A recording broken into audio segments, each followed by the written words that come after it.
Hi everybody, Mrs. Draves here again. I just wanted to continue on from our original review of getting our minds refreshed on evolution, and I had referenced these granola bars, Nutella bars, and so what I wanted to kind of also get to are all of the forces, the forces that actually drive that to happen. And so we are going to talk about some of those forces. Obviously, with the little kids, the fourth graders, that was kind of like a natural selection force. So what we're going to go over now are the mechanisms other than natural selection that actually drive a change in population frequency of alleles over time. And so some of the things I want to go over, you may recall from before all of what's going on right now with spring break and the pandemic. So we just kind of refresh your mind a little bit again with this video too, okay? So what we want to do is talk about a little bit about the mechanisms. And so what we have here are some of those mechanisms. There's genetic drift, which is here.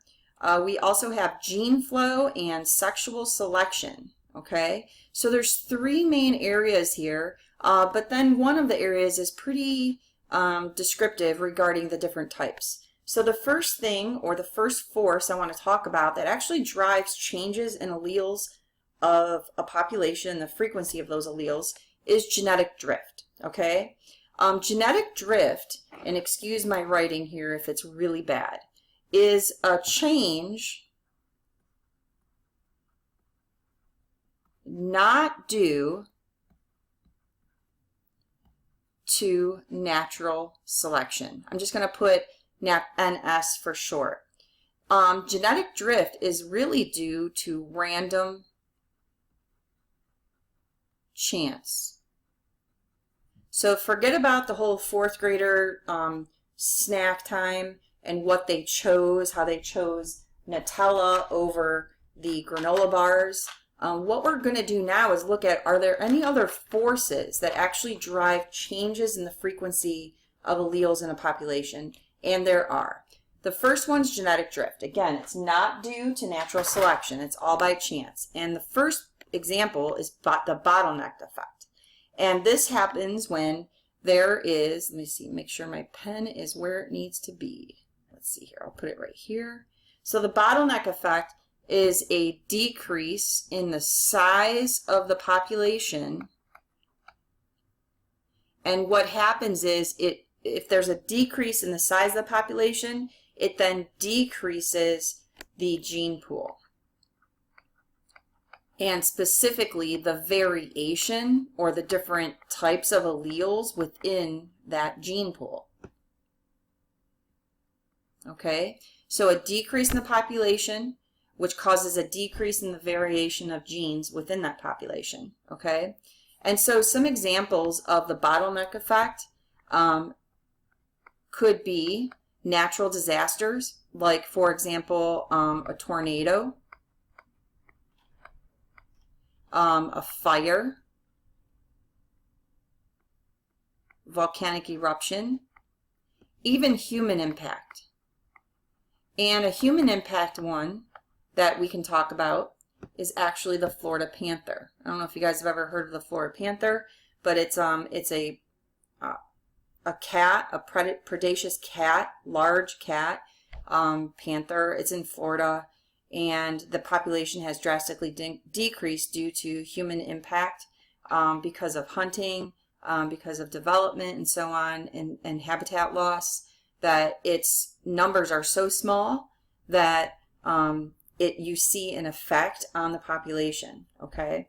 And so therefore their populations are very small. Keep in mind that a lot of these mechanisms we're going to talk about work on small populations, okay? If you have a huge population, there's a greater variety of alleles, which then kind of saves it in a way, okay? Another type is the founder effect. So I'm going to move this down a little bit. And you may recall that the founder effect is pretty much when you have a population, you have like this original oh geez, this is really bad. You have an original population Ooh, this is bad. All right, you have an original population, and then there's maybe some individuals in that population that decide to move on and move to another area. And so those individuals are a smaller subset of the population, but maybe don't exhibit all of the variety of the original population. And so they move on to another area, and they kind of like find a new area. That's why it's called founder effect. And those individuals that left then have a new, I'm going to try this with my keyboard now, a new population. So you have your original population, which is maybe great in number, and then you have a subset of that population that leaves that big number and goes to a new area. They decide to stay there, and so the alleles in that new population are the ones that kind of are the base of that new population. So let's go ahead and look over to, let's see, how do I do this? I could click on here, recording, nope, nope, nope, nope, nope, and all right, so now we're going to switch over to this. And so what I want to show you through picture is what this founder effect looks like. Right? So founder effect, if you had a population, right? And let's say that population, you had a red variant, you had a purple variant, and you had a green variant. Hopefully you guys can see this.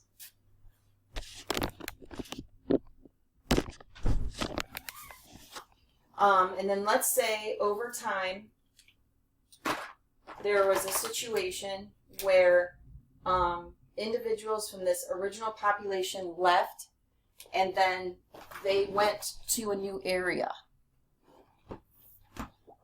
Okay, and so that new area, not everybody from the original population went to the new area. It actually was a subset of it. So let's say we had one purple that left. You can say hi, Zoe. You got to come over here, though, behind here. Oh, there's hi.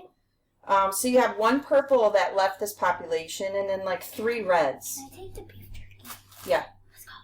Okay. So then you have this 3 reds. So this new population that has founded this new area, it does not represent this original population, right? As far as the alleles and the types of alleles. It only has 3 reds and a purple. It doesn't even have any greens. And so this is like your base population that's going to stay there, and that's going to be a different scenario as far as future generations and what the frequencies of those alleles will be.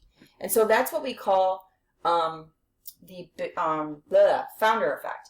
A perfect example of this, you guys, is actually when people started to colonize America from Europe. There were populations of humans here that wanted to like kind of segregate themselves into their own population. And so when I say segregate, what I mean is that they have their own cultural values and they wanted to stay within. And so a perfect example of that are the Amish. And with the Amish, what they did was they were a part of this starting population, and then they wanted to leave that population and start their own little I guess culture or population within an area. So in Ohio we do have Amish, and in Pennsylvania. And so what we have found is that when they leave that original population and have this subset population over time, generation after generation, there's actually certain things that can happen. And so one of the things is polydactylism. And we see polydactylism is when you kind of grow like a 6th finger.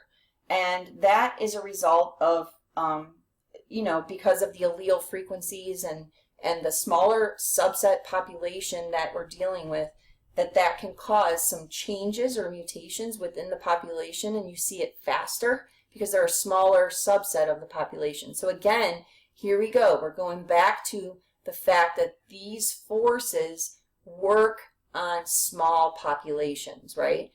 you see the effects of it. And so polydactylism is just one of those things, okay? All right, another one that I want to talk about, this is quite interesting here, is gene flow. So here we're on gene flow. And gene flow is like really kind of what it kind of sounds like. It's basically when genes move into a population because maybe some, let's say Canadian geese, there's geese from Sandusky that fly into the population of geese that we have over here in my field across from my house. They come in and they're hanging out with them, and then they mate with them, and then they have babies, and then they leave.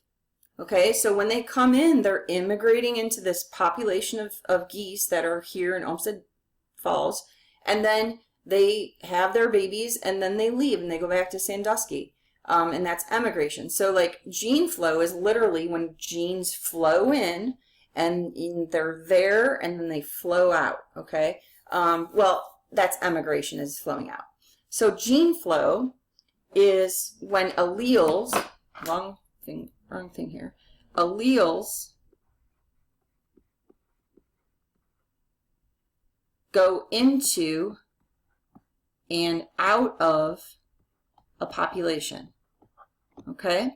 And this happens a lot, but you're going to see the effects of that in smaller populations than you would in larger populations.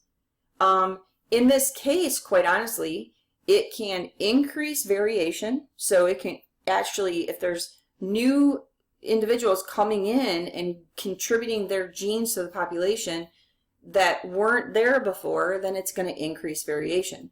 But then if they leave a population, those genes are leaving the population, okay? So I often think about like when I was growing up, and I'm sure maybe you've done this before, you find a turtle on the road, right? Or you find like a sick animal, and then you, like a bird, or let's say a salamander.